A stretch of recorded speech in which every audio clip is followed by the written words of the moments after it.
अस्सलाम वालेकुम। मेरा नाम मोहम्मद वकार अतीक है। मेरा ताल्लुक कनेक्ट रियल एस्टेट से है। डीएचएसटी कराची से रिलेटेड कुछ आपके साथ अपडेट करूंगा।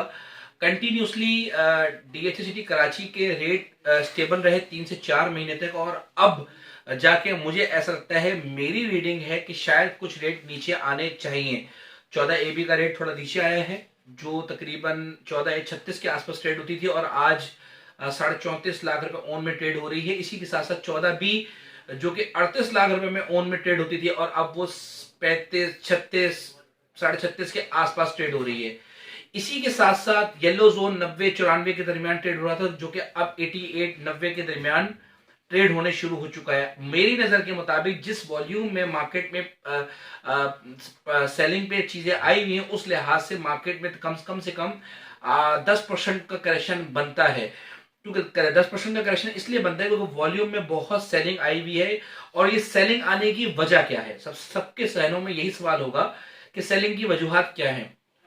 दो वजूहात हैं। रिसेंटली डीएचएसटी कराची में न्यू अलॉटमेंट काफी हुई हैं, जिसे हम एस कैटेगरी स्टाफ कैटेगरी कहते हैं। ये सब अलॉटीज को इल्म में होगा, ये बात सबकी नॉलेज में है कि स्टाफ कैटेगरीज की काफी हद तक अभी अलॉटमेंट हुई है, और जो सेलिंग में आए हैं। एक दूसरे वो लोग हैं जो काफी टाइम से यहाँ पे इन्वेस्टमेंट करके रुके हुए थे, और इन्होंने इन्वेस्टमेंट करनी थी पिंडी, इस्लामाबाद, लाहौर वगैरह में।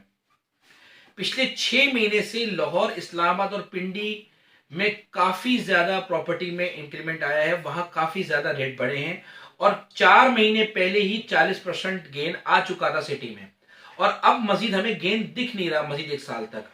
इस वजह से लोग प्रॉफिट टेकिंग कर रहे हैं, और प्रॉफिट टेकिंग करने के बाद लोग पिंडी और इस्लामाबाद में जो वेट कर रहे थे वहां पे जा रहे हैं। एक तीसरे तीसरे वो लोग हैं, जो मेरे जहन में फौरन आई बात, तीसरे वो लोग हैं जिन लोगों ने 65 65 लाख 70 70 लाख में प्रॉपर्टी परचेज की थी, और वो इन्वेस्टर्स थे, उन्होंने भी प्रॉफिट टेकिंग करना स्टार्ट कर दी है। जैसे मेरे एक दोस्त हैं, उन्होंने 58 57 लाख में 4C की प्लॉट परचेज किया था, उन्होंने बेचा। 6D था, 58 59 में परचेज की थी, 300 गज की, बेची उन्होंने। 6D 200 गज की परचेज की थी, 48 49 में बेच रहे हैं, वो बेच दिया उन्होंने। इसी तरह से बहुत से ऐसे लोग, जो बहुत से ऐसे इन्वेस्टर जो मार्केट में ब्रोकर भी हैं, और पैसे वाले ब्रोकर हैं, जिन्होंने पिछले दिनों 80 81 में या 78 से बाइंग स्टार्ट की थी येलो जोन में, वो बेचने के लिए आए हैं। उन्होंने काफी हद तक 14C में 2 3 फाइलें 4 फाइलें बेची हैं। 2D में ऐसे बहुत से लोग हैं जिन्होंने 1 करोड़ 5 1 करोड़ 10 और 15 लाख में परचेजिंग की थी, वो बेचने के लिए आए हैं। और मुझे ऐसा लगता है कि मजीद ऐसे लोग अब आने वाले वक्तों में वो भी आएंगे।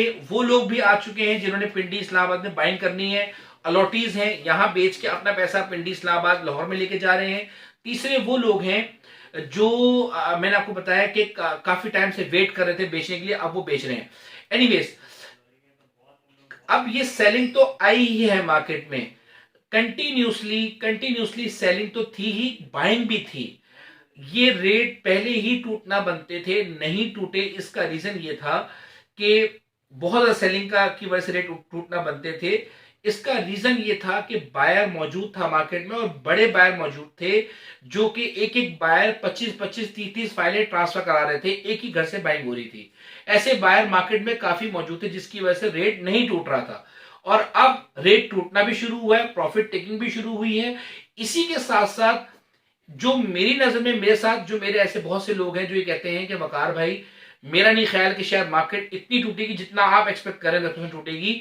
देखिए, ये एक तो बहस है, लेकिन मैं ये कंफर्मेशन की नजर पे तो नहीं कह रहा। ये मेरी राय है कि शायद 10% मार्केट और टूटे।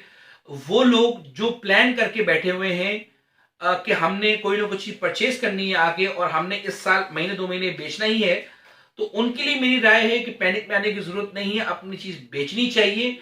और वो लोग जिन्होंने इन्वेस्टमेंट की हुई 3 से 4 साल के लिए, उनको तो कतन सोचने की जरूरत नहीं है। बाइंग सेलिंग होती है, रेट ऊपर नीचे होते हैं, जो लॉन्ग टर्म इन्वेस्टमेंट के लिहाज से परचेजिंग होती है, उसमें ये 5 10% मायने नहीं रखते। ये इसी तरह से रेट बढ़ते हैं, इसी तरह से रेट नीचे भी आते हैं। तो वो लोग जो 3 से 4 साल की इन्वेस्टमेंट के लिहाज से ले रहे थे, उनके लिए 5 10% मैटर नहीं करता। बहरिया टाउन कराची में भी प्रॉफिट टेकिंग हो रही है। वो बायर भी मुझे आगे जाके महीने 2 महीने में स्टैंड होता हुआ दिख रहा है, जिसने स्टॉक मार्केट में प्रॉफिट टेकिंग करनी है।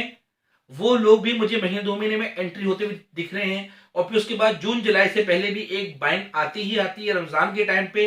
तो वो लोग भी आगे महीने 2 महीने मुझे बाइंग नजर आ रही। तो फिलहाल जो लोग स्टे कर सकते हैं साल भर के लिए, 9 महीने 10 महीने के लिए, तो उनके लिए बेहतरीन वक्त है, रुकिए। और इसके साथ साथ ये बात दोबारा कर दूं, वो लोग जो ट्रेडिंग के लिहाज से परचेजिंग करना चाह रहे थे, 2-4 महीने में गोला घुमा देंगे, 2-4 महीने में घुमा देंगे प्लॉट को, उनके लिए ये राइट टाइम नहीं है, उनको ये परचेज नहीं करनी चाहिए सिटी में। मैं वाजे कर रहा हूं दोबारा बात, सिटी में परचेजिंग 2-4 महीने के लिहाज से नहीं करनी चाहिए।